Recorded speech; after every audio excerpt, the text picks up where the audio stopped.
弾も張り出したブリスターも大型のリアウィングも全てに意味がある。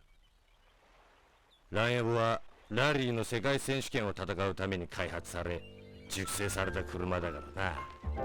ハイパワーターボプラス 4WD、 この条件にあらずな車にあらずだ。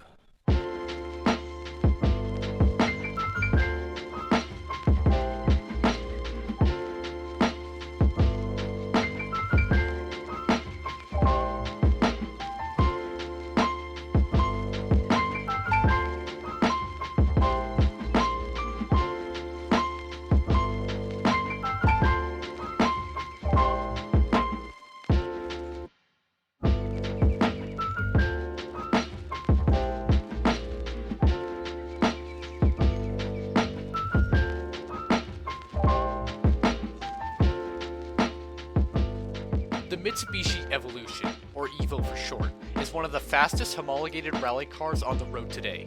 It gained a crazy reputation on the dirt and track, but then found a true niche for street use. Because of its heritage, it became the natural rival for the Subaru Impreza.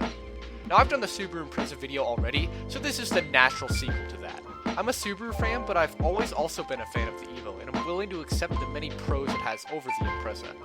So Lancer Evo, what makes it so great? Okay, I know how boring specs can get, especially when you have 10 generations of cars to go through, so this will be broad and quick. There were 10 generations of the Lancer Evolution. 1, 2, 3, 4, 5, 6, 7, 8, 9, and 10. Over the 24-year production cycle of the Evo, they ranged in power from the first generation making 244 to the final gen making 296 horsepower. In the UK, the 9 came with an insane 440 horsepower output. It came with either a 5 or 6-speed manual transmission, with the 5-speed being the stronger of the two, unlike with Subaru.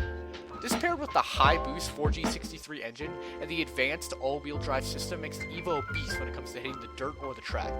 In the 10th generation, the Evo got a new engine, the 4B11T, which was similar to the 4G63 but updated with a timing chain, lighter block, semi-closed deck block, and a quicker spooling turbo.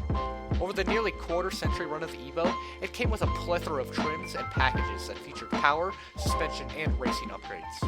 The insanely popular 4G63T was a 2-liter turbocharged engine pushing nearly 20 psi. Because of the 4G's widespread adoption, it became a popular choice for tuners and can be built to push insane power levels. Some of the highest horsepower numbers I've seen are 1300 to 1400 horsepower, with 57 to 60 pounds of boost. From a 2-liter engine, that is insane. Because of the Evo's popularity, when Mitsubishi introduced the new 4B11T to the Lancer lineup, tuners figured out how to tune it quickly. They can make over 1000 horsepower and throw the Evo 10 down the track at an insane velocity.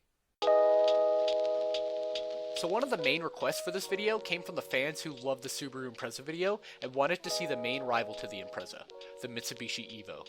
So why, out of all the homologated rally cars, did the Evo and the Impreza become one of the biggest rivalries to grace the car world? Back in the 90s during the Group A era of rally, Mitsubishi and Subaru were battling it out to produce the best and fastest car. Subaru began with the Legacy, and Mitsubishi began with the Gallant. Then they both moved on to brand new cars. Subaru was the larger car company of the two and focused a lot more of their resources on rally when compared to Mitsubishi's efforts. This meant that they could spend thousands of man-hours creating the Impreza and making it progressively faster. Mitsubishi didn't have the luxury of testing and tuning their cars as long as Subaru. They decided to go the old-fashioned way and just make their cars as fast as possible. Their engines were nearly the same size as Subaru's, but made double the boost out of the factory. Evos aren't known for their reliability for this exact reasoning. The Evo is made to go fast and hard through each rally stage, but not to last much longer after that. Subaru had the research and balanced their cars to be reliable and fast, but compromised in power when compared to the Evo. Sure, the Subaru could drive home from the race each day, but when out on the track, the Evo would pass the Subaru in speed. Of course, if it hadn't broken down first. Now I'm a Subaru guy all the way. I've owned 2 of them for God's sake, but I can agree that the Evo is the much faster of the two.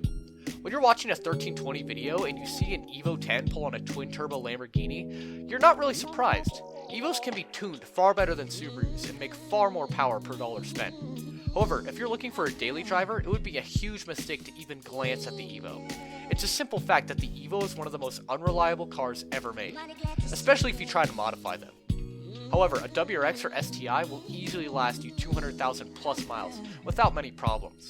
My Turbo Legacy I bought had nearly 270,000 miles on it before it crapped out, and it could have easily been repaired for another 100,000 miles if I really wanted to. As said before, the Evo was known for its role in Group A in the late 90s. It tried its best to compete with Subaru, but never really fully caught up. From 1996 to 1999, Tommy McKinnon won driver's titles in 4 different seasons using the Evo 3, 4, 5, and 6. In 2001, the Evo was replaced by the Mitsubishi Lancer WRC and was used by many drivers, including the younger brother to legendary Subaru driver Colin McRae, Alistair McRae. In 2005, Mitsubishi pulled out of the World Rallycross but continued to sell the Evo. Throughout the Evo's run, it had been used by private drivers and teams everywhere.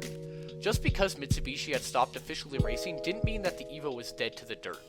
On the hill climb, however, the Evo has won 10 European hill climb championships and placed first 9 times at the FIA International Hill Climb.